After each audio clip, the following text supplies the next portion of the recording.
Meliodas, we have missed you, man, and you're here to stomp out this piece of shit Fraudrin. Like, no, I ain't got no time for that. Straight up getting demon marked on, straight up bringing my sword, and with a power level of 60,000 to boot. Yeah, you better be running home. You better be hoping that, like, that piece of shit and all that, like, gonna be running back into your body, because you ain't having none of that. So right at the start of the chapter, we did get to see, like, a little reunion between Griamore and Dreyfus, and he's like, oh, my son, I've missed you. And he's just like, wait, why the fuck are you so young? He's like holding him. He's like, this is some weird little bullshit. And it's just like, even like with the whole thing of like old Hendy boy and like Dreyfus had this like, or like memorial like little moment together, like, oh, I've missed you, my friend. Oh. It's like, yeah, we're just serial murders together. We love each other. Oh, it's like, it's a weird moment between seeing these two like that. And it's just like, I know I've gone about like every chapter. I just can't get over that with like Hendrickson's just like complete 180. It just still baffles me. However, though, we do see the death, like, kind of, well, the re-death of Zara like, as he finally goes back into the ground, and he's like, yeah, you misplaced your anger and all that. It's like, I don't kind of resent you anymore, and it's just like, he just headbutts and, like, flicks Hendrickson and all that, saying, like, rather than simply mourn and pass blame, you must live on and accept with everything you've done, and, you know, take responsibilities. And I'm like, it's just such a, like, even when that was just, like, the one bit of the chapter I didn't really, like about, and it was, like, it was always everything to do with him, like, him being back for, like, a reason. It's just like, hey, I'm just gonna do this so I can just, like, help you with the reason to bring back Dreyfus, and it's just like, yeah, I just came back for, like, honestly that, and just, you know, peace out, like, after everything. And, like, when we did get to see actual Fraudrin come out, it's just like, you really thought that that little technique was gonna do anything to me, and just brings up, like, his straight-up ability full size where he just turns into... He honestly looks like a Titan at this point. He looks like he belongs in Attack on Titan, like looming over everyone. And it's just like, you see like that damage that was actually done, and he's just like,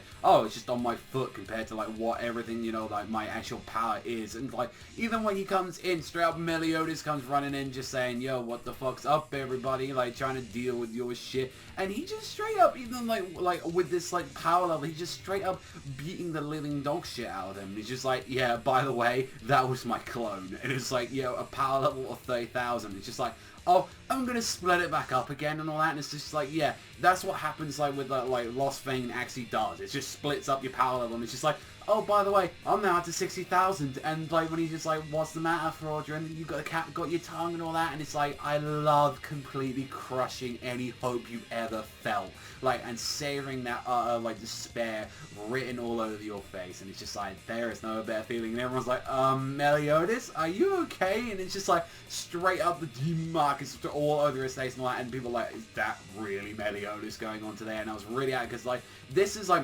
for a while after we've had sort of like with like Fraudrin and like Hendy Boy and all them going off against each other. Like, personally, I really did like this chapter a lot more. It's like kind of focusing, like, I've always said, like, I've really loved more of the main characters since more than I have kind of like a lot of the side characters. But it really is nice to see like Meliodas, and straight up as well, like, he's being a little bit like scary right now. It's like, hey, Meliodas, being a little evil right now. It's like, you're like, calm down. Although I think he's going to do that, and then he's just going to snap back to like his normal childlike self, and he's like, hey guys, what's up? It's just like, you just straight up like murdered Fraudrin right now. Like, you sure you're going to be okay? So we're pretty much like, either like Fraudrin next chapter is going to run away like a little bitch because that's his little specialty, or he's going to get completely piled. I will say, like, you know, he is like not that very threatening of an opponent. I mean, the fact that he had to use like to hide behind in Dreyfus's body, and then even when he does come out, he's like, oh, look at my power, like, I had to use this just to even like stop myself from getting murdered. It's just like, oh, that's really it. It's like, you just, all you've done is made yourself a bigger, more target for everybody. That's not really an impressive power like feat that you've done all that, especially with like how Grey Roach just got annihilated in them. It's like, we're seeing a lot of like the commandments now going down now, and it's like, I gotta say, you know, out of like the really good fights we've had and all that, I say honestly having like two that were a bit like, one was just because like Merlin was overpowered and broken as fuck, but it's like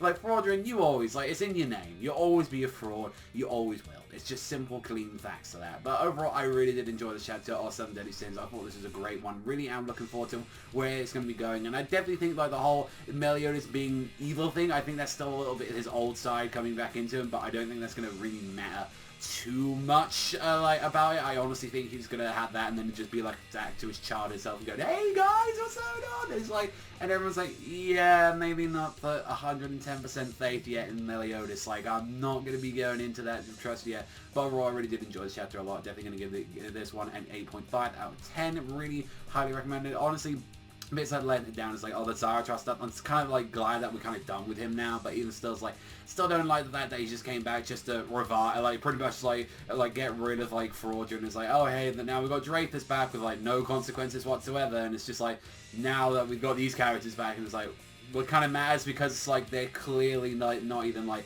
capable of going against stuff that was on this level, like alongside like, you know, 10 Commandments. So it's like, if they go future on into like the next arc and all that, like what can they honestly really do unless they have like a really big power up like somewhere along the line? It's just like, yeah, you might want to leave it to the Sins and all that, that's all you gotta do and all that. I mean, they were the ones specialized to taking down the Commandments, but boy oh boy and all that, like you got like so far and all that, all these side like Fraudulent, Hendrickson, you have been very much outplayed considering like the start of the arc, how we started with the first arc of the series in the anime. But that's all from me, everyone. Thank you much for watching as always, and I'll see you guys in a bit.